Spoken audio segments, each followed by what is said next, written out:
시청자 여러분 안녕하십니까? 국정의 바른 소리를 전합니다. 먼저 오늘의 주요 뉴스입니다.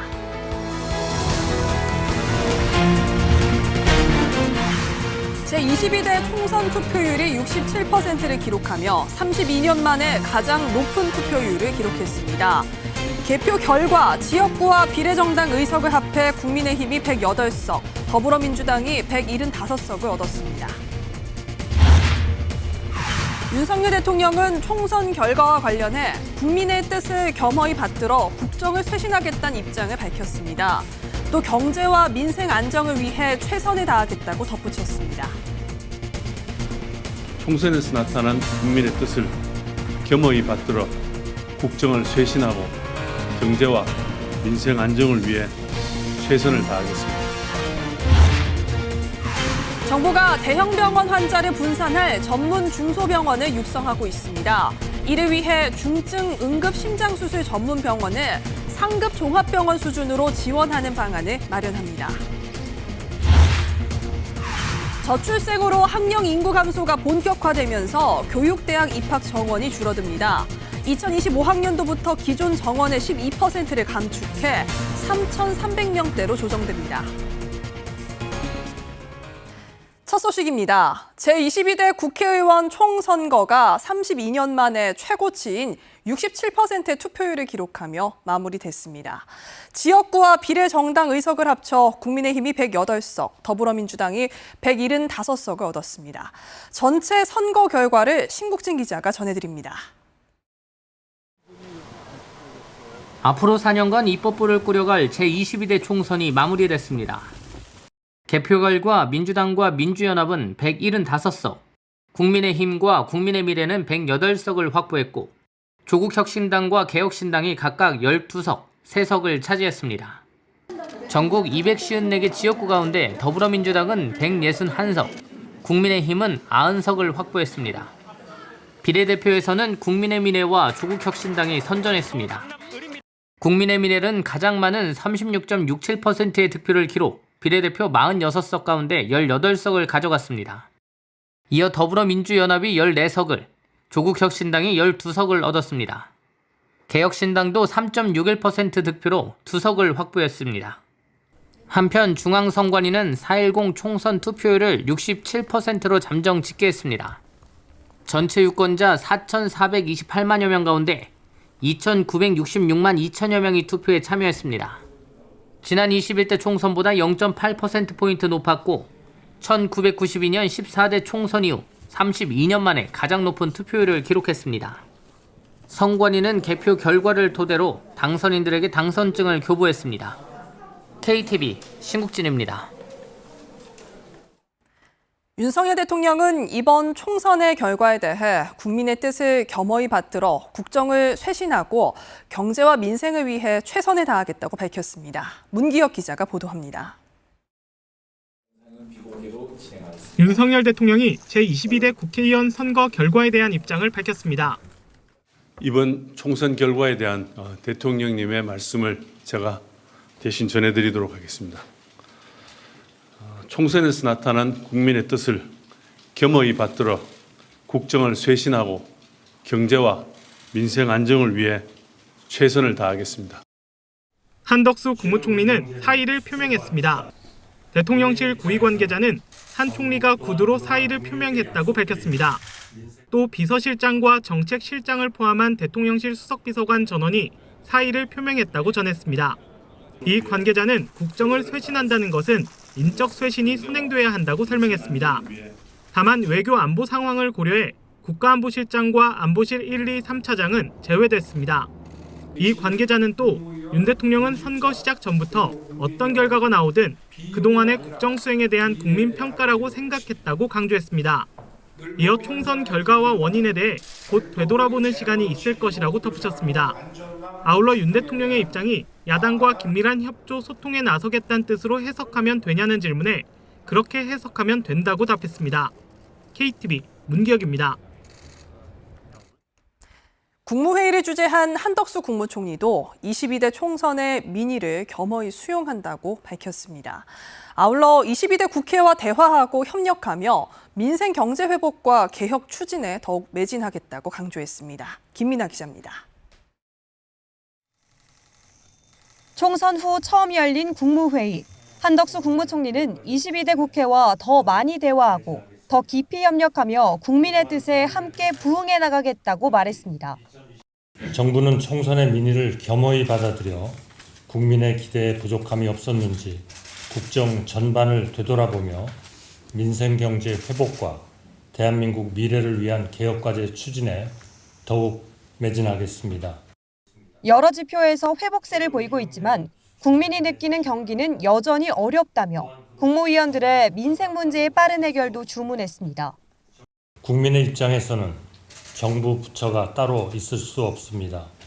정부의 모든 부처는 원팀이 되어 물가 등 당면한 민생 문제 해결과 국정과제 추진에 매진해 주시기 바랍니다.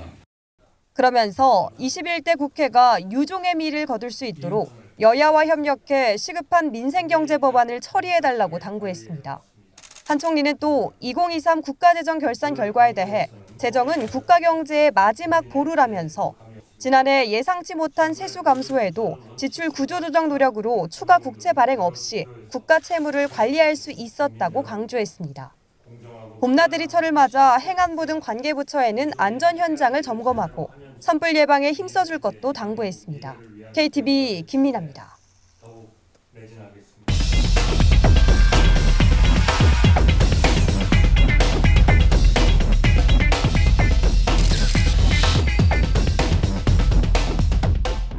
네, 그러면 계속해서 국무회의에서 다뤄진 소식을 취재기자와 함께 자세히 살펴보겠습니다. 자, 김창규 기자. 먼저 작년 나라 살림 결과를 알려주는 이 국가 결산 보고서가 국무회의에서 심의 의결이 됐습니다. 가장 눈에 띄는 게 국가 채무, 그러니까 나라 빚이 1,100조 원을 넘어섰는데요. 지난해 나라 살림 지표 어땠습니까? 네, 정부 결산 결과 지난해까지 누적된 국가 채무는 1,126조 7천억 원으로 1년 전보다 59조 4천억 원 늘었습니다. 2022년 결산에서 1,000조 원을 넘어선 뒤 1,100조 원도 넘어선 건데요.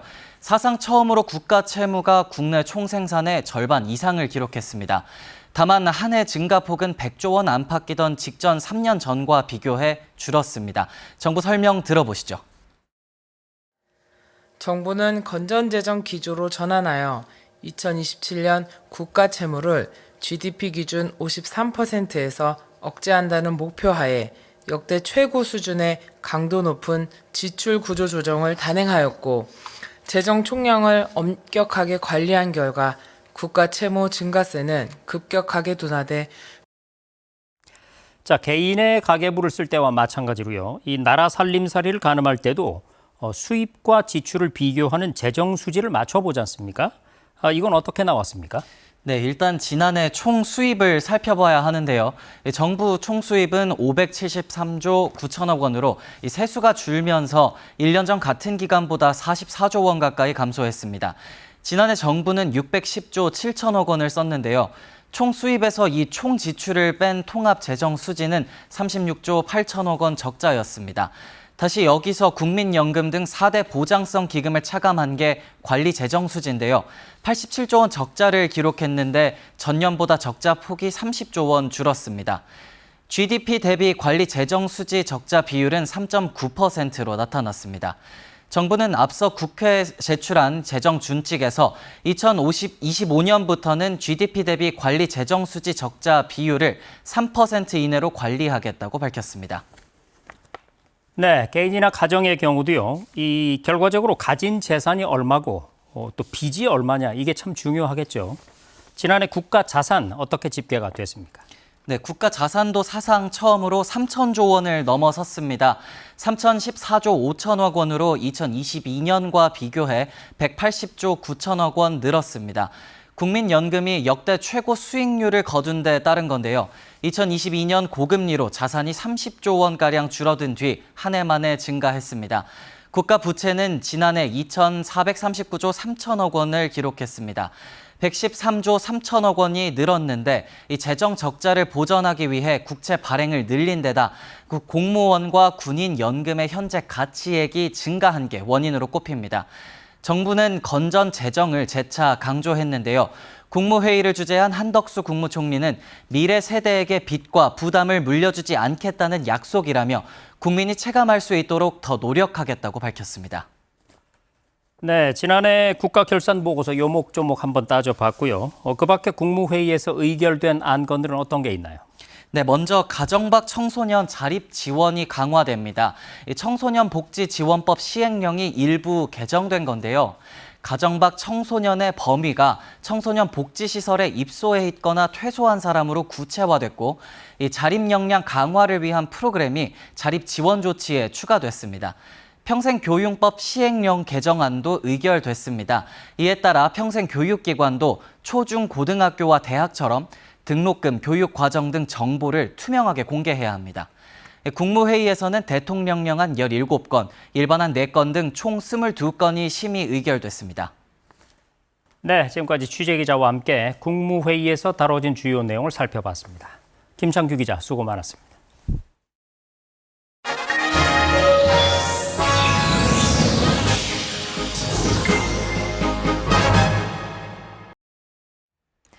의사들의 집단 행동에 따른 의료 공백이 장기화하는 가운데 정부가 대형 병원의 환자를 분산해 전문 중소병원의 육성에 박차를 가하고 있습니다. 중증, 응급, 심장수술 전문 병원을 상급 종합병원 수준으로 지원하는 방안을 마련하기로 했는데요. 이혜진 기자가 전해드립니다. 경기도 부천에 있는 국내 유일의 심장 전문 병원입니다.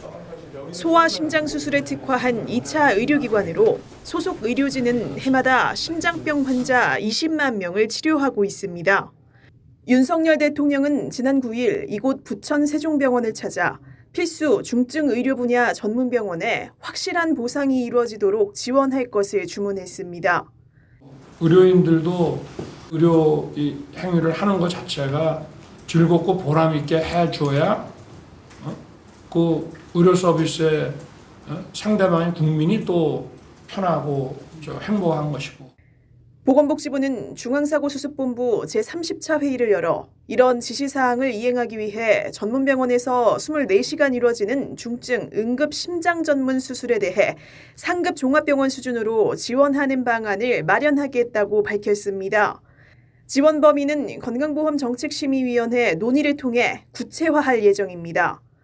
심내혈관 질환 네트워크 사업 보상도 강화합니다. 정부는 지난 2월부터 문제 해결형 중증 응급 심내혈관 질환 네트워크 시범 사업을 운영하고 있습니다. 권역 의료기관과 전문의들이 직접 소통해 심내혈관 질환 환자를 치료할 병원이 신속히 결정되도록 네트워크 구축을 지원하는 사업입니다. 사업이 원활히 시행되면 급성 심근경색이나 뇌출혈 등 중증 심내혈관 질환자가 골든타임 안에 응급 의료기관에 도착할 확률이 높아질 걸로 기대됩니다. 중증 응급 심내혈관 질환 환자에 대한 병원 간 협력을 강화하기 위해 2월부터 중증 응급 심내혈관 질환 진료 협력 네트워크 시범 사업을 실시하고 있으며 3월 8일에는 이 사업에 참여하는 전문의 명단을 확정하였습니다. 정부는 심내혈관 질환 네트워크 운영 성과를 점검하고 그 결과를 반영해 사후 보상을 강화하겠다고 밝혔습니다. 이와 함께 중증, 응급 환자 중심으로 비상진료 체계가 운영되도록 진료 역량 현황을 면밀히 점검하고 의료 현장에서 제기되는 건의 사항을 경청해 적극 반영할 방침입니다. KTV 이혜진입니다. 저출산으로 학령 인구의 감소가 본격화함에 따라서 정부가 교육대학 입학 정원을 줄이기로 했습니다. 2025학년도부터 기존 정원의 12%를 감축해서 3,300명대로 조정한다는 계획입니다. 박지선 기자입니다. 현재 교육대학과 초등교육과 등 초등교원 양성기관 입학 정원은 3,847명입니다. 2012학년도부터 3,848명을 유지하다 2016학년도 단 1명 줄어든 뒤 동결되었습니다. 하지만 저출생으로 초등학교 입학생이 30만 명대로 떨어지는 등 꾸준히 감소하면서 초등교원 모집 인원은 2012년과 비교해 절반 가까이 줄었습니다. 입학 정원은 그대로인데 학교에서 필요로 하는 교원 수는 크게 준 겁니다. 이에 따라 한때 60%에 달했던 임용고시 합격률은 최근 40%대까지 뚝 떨어졌습니다. 이에 정부는 2025학년도부터 교육대학 입학 정원을 기존보다 12% 줄여 3,390명 선으로 조정하기로 했습니다. 이 가운데 이화여대 초등교육과는 현재 정원이 39명으로 모집 인원 자체가 적은 데다 유일한 사립대라 대학 자율 조정에 맡기기로 했습니다. 만약 이화여대까지 12% 감축에 합류할 경우 입학 정원은 3,385명까지 줄어들게 됩니다. 감축 규모는 정부가 지난 1월부터 교육대학 총장협의회 등과 논의해온 결과로 중장기 교원 수급 계획과 교대 신입생 중도 이탈률 등을 고려해 선정됐습니다. 정부는 입학 정원 감축과 함께 기존 교육의 질을 높이는 데에도 힘쓰기로 했습니다. 교사들의 역량을 강화하기 위한 여러 가지 이제 지원을 해드리는 것이 어떻게 보면 교육 정책의 가장 중요한 핵심이라고 생각합니다. 본인의 역량을 개발할 수 있도록 정부가 이제 여건을 만들어드리고 지원해주는. 구체적으로 인공지능 기반 교과서 도입 등 교실 디지털화가 빠르게 진행되고 있는 만큼 예비 교원들의 디지털 역량 강화를 위한 양성과정 전반을 개선한다는 방침입니다. 입학 정원 감소로 대학이 재정적 어려움에 처하지 않도록 감축에 동참한 대학들은 정부 지원도 강화할 예정입니다. 또 학부에서 감축된 인원만큼 교육대학원 정원을 늘리는 방안도 지원합니다. KTV 박지선입니다. 앞으로 18년 뒤면 우리나라 인구가 5천만 명 아래로 떨어질 거라는 전망이 나왔습니다. 또 총 인구에서 외국인이 차지하는 비중은 5% 이상으로 늘어날 걸로 보입니다. 통계청이 내놓은 인구 추계 내용 김현지 기자가 전해드립니다. 재작년 기준 우리나라 총 인구는 5,167만 명입니다. 통계청에 따르면 18년 뒤인 2042년엔 국내 총 인구가 4,963만 명 수준까지 감소하는 것으로 나타났습니다. 내국인 비중은 94.3%로 낮아질 거로 예상된 반면 외국인 비중은 5.7%로 늘어날 것으로 전망됐습니다. 제가 기숙사에서 지금 지내고 있는데 밥을 먹을 때나 기숙사에 이제 지나갈 때 보면 타국의 언어가 좀 많이 들립니다. 그래서 외국인 학생들이 확실히 많이 늘었다는 게 체감이 됩니다. 통계청은 앞으로 연간 5만 5천 명 정도의 외국인이 지속해서 유입될 것으로 내다봤습니다. 최근에 이제 코로나19에서 회복이 되면서 외국인의 순유입이 많았기 때문에 그 유입의 증가세가 이제 이번 추계에 더 반영이 되었다고 보시면 될 것 같아요. 이에 따라 이주 배경 인구는 2배 가까이 늘 것으로 전망됐습니다. 이주 배경 인구는 귀화, 이민자 2세, 외국인의 합으로 산출합니다. 저출산 영향으로 내국인 생산 연령 인구는 2,573만 명으로 줄어드는 반면 외국인 생산 연령 인구는 236만 명으로 증가할 것으로 예상됐습니다. 내국인 고령 인구도 증가할 전망입니다. 2022년 889만 명에서 2042년 1,725만 명으로 향후 20년 동안 2배 가까이 늘 것으로 보입니다. 내국인 생산 연령 인구 100명이 부양해야 하는 인구도 2배 가까이 늘 전망입니다. 저출산과 고령화 문제가 심화되고 외국인은 늘어나는 이 인구 구조의 변화가 향후 한국 사회에 어떤 영향을 미칠지 관심이 쏠립니다. KTV 김현지입니다. 정부의 디지털 혁신 계획 추진에 가속이 붙고 있습니다. 이미 120개 민원과 공공서비스에 구비 서류 제로화가 적용이 됐고 인공지능 자동 회의록 등 공직사회 업무 효율성을 높이는 방안도 마련됐습니다. 윤현석 기자의 보도입니다. 지난 1월 열린 7번째 민생토론회. 이 자리에서 정부는 오는 26년까지 1,400여 개의 민원, 공공서비스 신청에 필요한 구비 서류를 없애고 임감증명제도를 개선하는 원스톱 행정서비스 구현 방안을 발표했습니다. 그리고 지난 2일 민생토론회 이후 즉각 개선된 원스톱 행정서비스를 발표했습니다. 행정안전부에 따르면 4월까지 100개의 서비스에 원스톱 서비스를 적용할 계획이었습니다.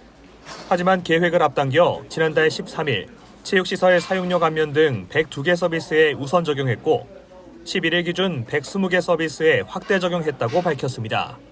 식품위생영업자 명의 변경 등 불필요하게 인감증명을 요구했던 274건도 정비를 마쳤습니다. 현장 공무원들은 구비서류 간소화로 불필요한 서류 작업이 사라져 업무 효율성이 높아졌다고 말했습니다. 아무래도 이제 서류를 제출하기 좀 번거로워 하셨는데 이제 그런 게 없어지고 이제 해당 동 담당자분들이 직접 행정정보 공동이용이라는 그 시스템을 통해서 확인을 한 번에 할 수 있기 때문에 좀 더 편리해졌다고 합니다. 구비서류 간소화에 이어 공직사회의 업무 효율성을 높이기 위한 방안도 마련했습니다. 행정안전부는 자동회의록 기능과 문서인식 기능 등을 갖춘 AI 기반의 행정업무 효율화 서비스 시범 운영에 나섰습니다. 실무에 큰 도움이 된다는 반응이 이어지면서 서비스 시작 3주 만에 AI 자동회의록 이용자 수는 1,100명을 넘어섰습니다. 기관 특성상 보안이 필요한 회의를 많이 하는 기관도 있는데요. 안심하고 회의록 서비스를 이용해서 업무 효율성이 크게 높아졌다는 반응도 있었습니다. 행안부는 행정업무 효율화 서비스가 정부의 일하는 방식을 바꾸는 마중물이 될 것으로 기대했습니다. 이를 위해 오는 10월부터 서비스 대상 범위를 공공기관까지 확대해 더욱 완성도 높은 이용 환경을 제공할 계획입니다. 행정안전부는 AI와 데이터 분석을 활용해 단순 반복 업무 부담을 낮추고 생산성을 높이는 데 총력을 다할 방침입니다. KTV 윤현석입니다. 청년들에게 주거비를 지원해주는 청년 월세 특별 지원 사업의 대상이 늘어나게 됩니다. 더 많은 청년들이 혜택을 받을 수 있게 보증금이나 월세 같은 거주 요건이 폐지되는 건데요. 자세한 내용을 최다희 기자가 안내해드립니다. 지난달 열린 21번째 민생토론회. 윤석열 대통령은 도시공간, 거주, 품격 3대 혁신 방안 중 청년 월세 특별 지원 확대 방안을 발표했습니다. 청년과 서민층에 대한 주거비 지원도 한층 강화하겠습니다.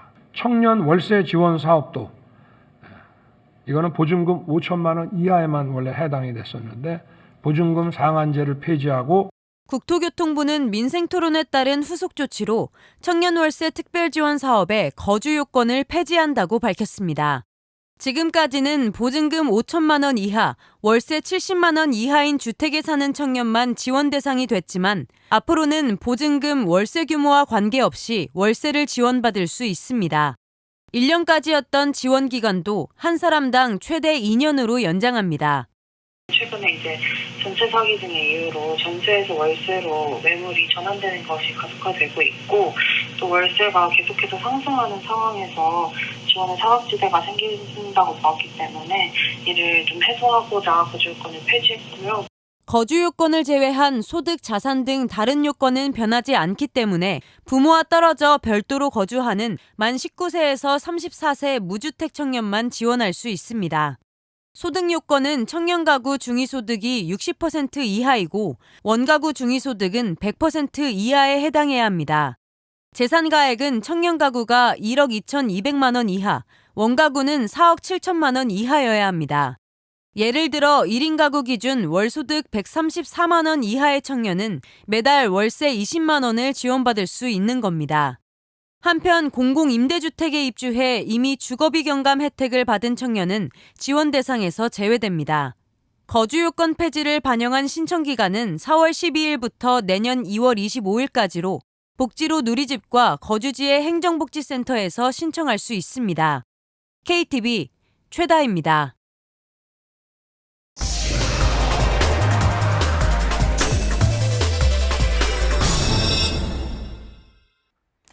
내년부터는 30세대 이상의 민간 공동주택에도 제로에너지 건축물 인증이 의무화됩니다.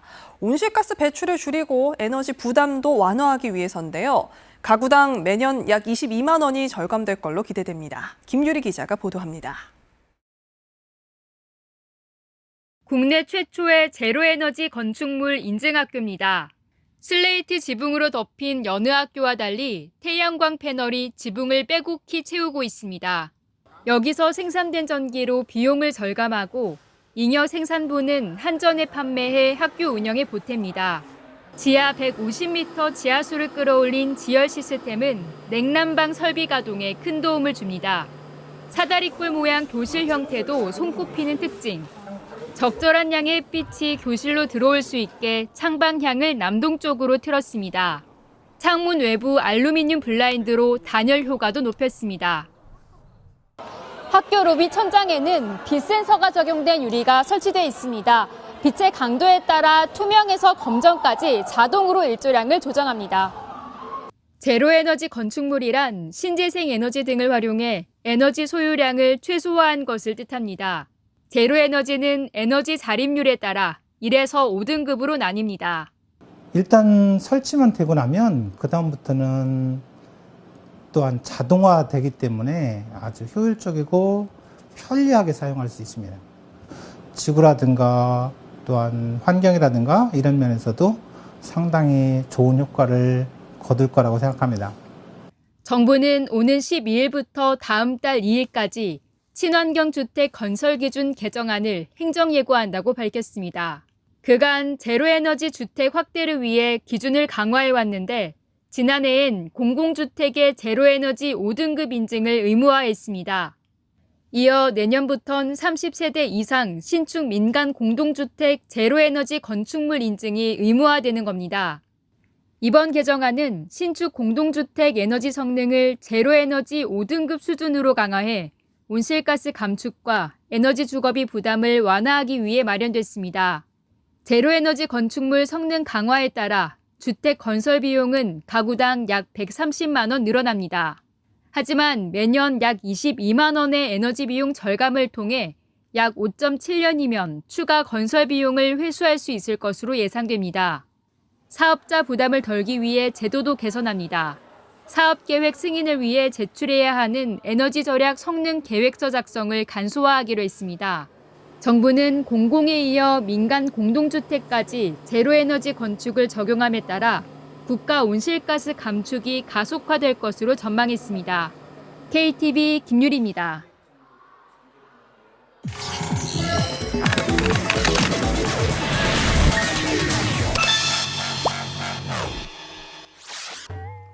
안녕하세요. 클릭K 플러스입니다.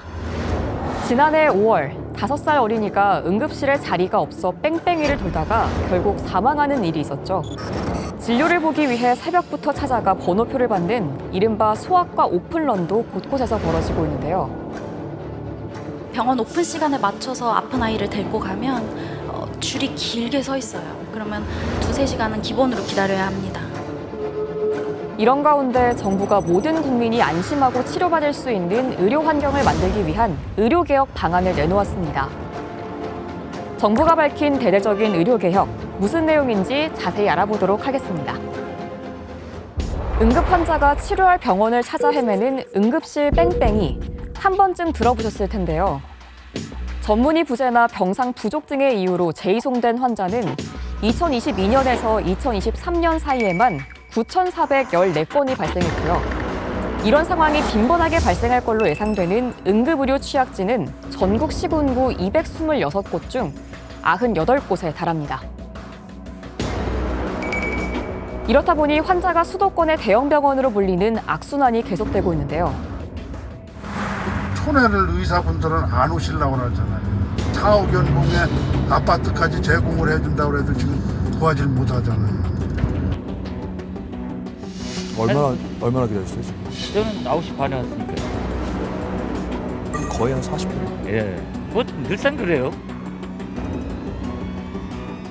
치료가 제대로 되려나 아니면은 지연되려나 항상 마음을 졸이고는 있습니다. 이에 정부는 심각한 고령화 추세와 지역, 필수 의료를 살리기 위해서는 의대 정원 2,000명 증원이 꼭 필요하다고 강조했습니다.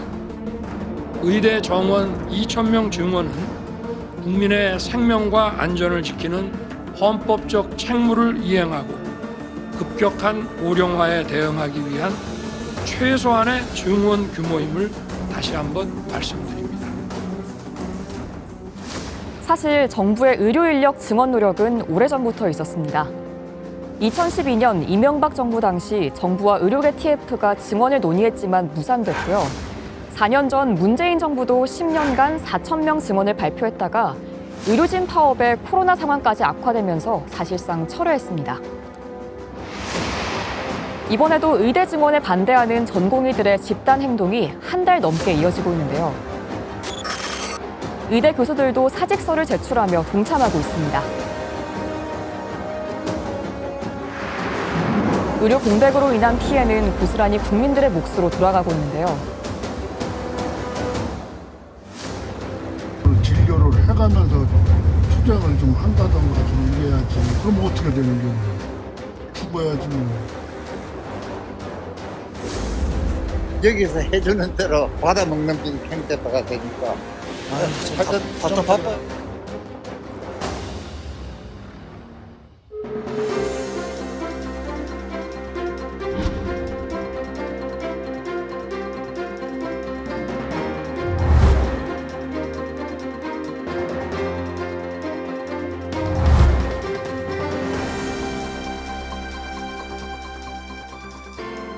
다른 병원 같으면 안 된다고 연락 올 거라고 우리도 그냥 노심초사하고 있었는데 다행히 어제 입원하시고 오늘 수술을 잘 해가지고 저희도 좋죠.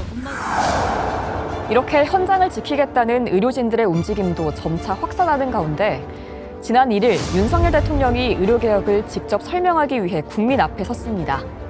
의대 정원 확대의 필요성을 거듭 설명하고 개혁을 차질 없이 추진하겠다는 의지를 밝혔습니다.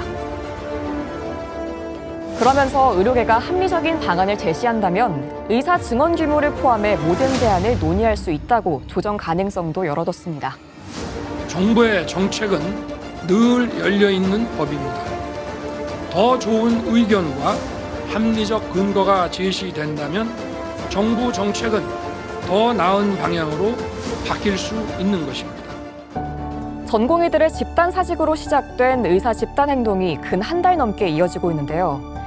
하루빨리 필수 의료, 지역 의료가 강화되어 전국 어디서든 모든 국민이 안심하고 치료받을 수 있는 의료 환경이 만들어지길 바랍니다.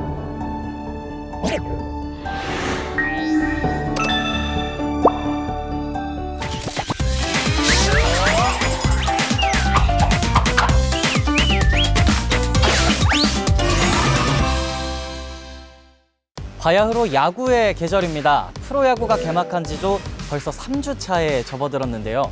올해는 특히 괴물 투수 류현진 선수가 국내 리그로 복귀하면서 어느 때보다 그 열기가 뜨겁습니다. 프로야구 개막에 한 주 앞서 이 얍바들의 심장을 두근거리게 한 게 있었으니 바로 메이저리그 베이스볼 서울 시리즈입니다. LA 다저스로 이적한 오타니 쇼헤이 선수의 데뷔전이기도 해서 이목을 끌었죠. 그만큼 이 서울 시리즈 예매도 정말 치열했는데요. 예매 시작 8분 만에 모든 자리가 매진됐습니다. 경기가 하루 16,000석씩 닷새 동안 열렸는데 인기가 어마어마하죠. 그런데 막상 경기 날이 돼보니 군데군데 자리가 벼 있었다고 하는데요. 바로 안표 때문입니다. 입장권 정가가 25,000원이었는데 경기장 밖에서 거래되는 안표는 200만 원을 호가하기도 했습니다. 자동 프로그램으로 자리를 잡아놓곤 몇 배의 가격을 붙여 파는 건데요. 몇 자리 못 판다고 한들 안표상들은 이미 많은 차익을 올렸으니 빈자리로 남아있는 거죠. 결국 찐 팬들만 스타를 보지 못해 눈물이 나는 건데 이 안표 근절할 수 있는 방법 없을까요?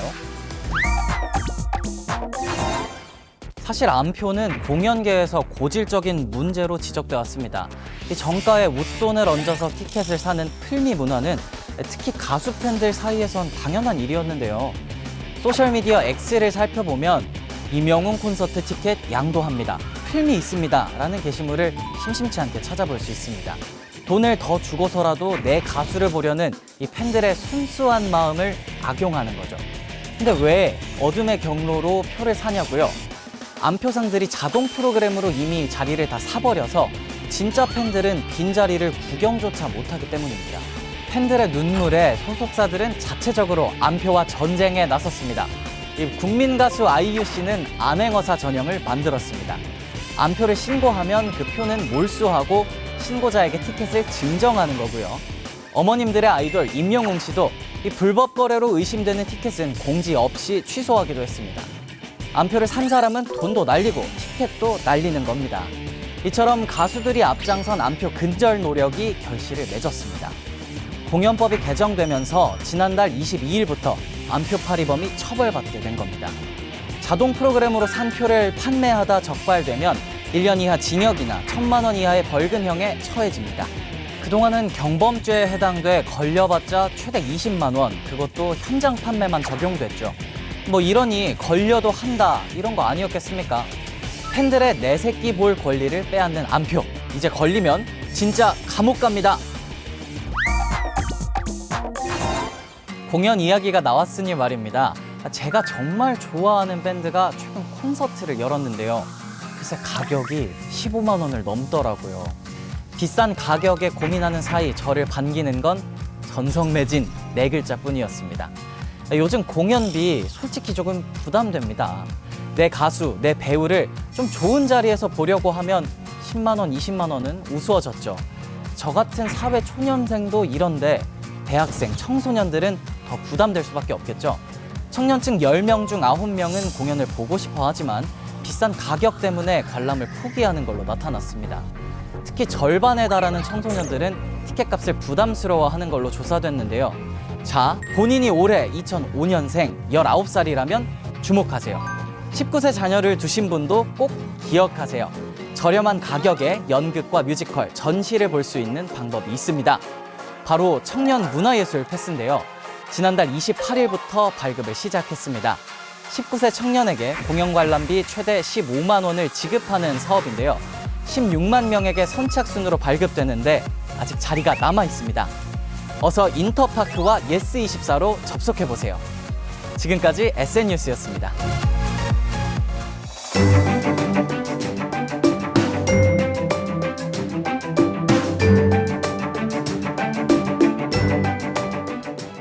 안녕하세요. K웨더 라이프스타일 예보 박성훈입니다. 내일 전국이 대체로 맑겠습니다. 하늘에는 구름만 조금 있겠는데요.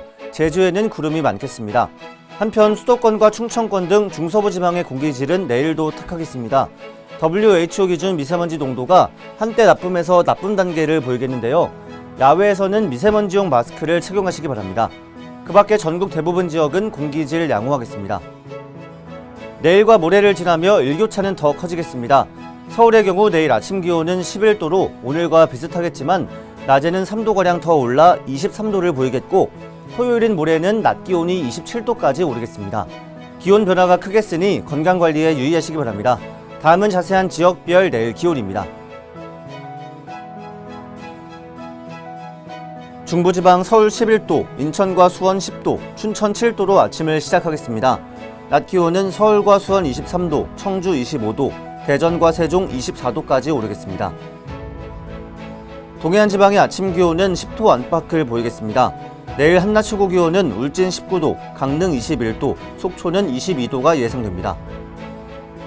남부지방 전주와 대구 11도, 제주는 14도로 아침을 맞이하겠습니다.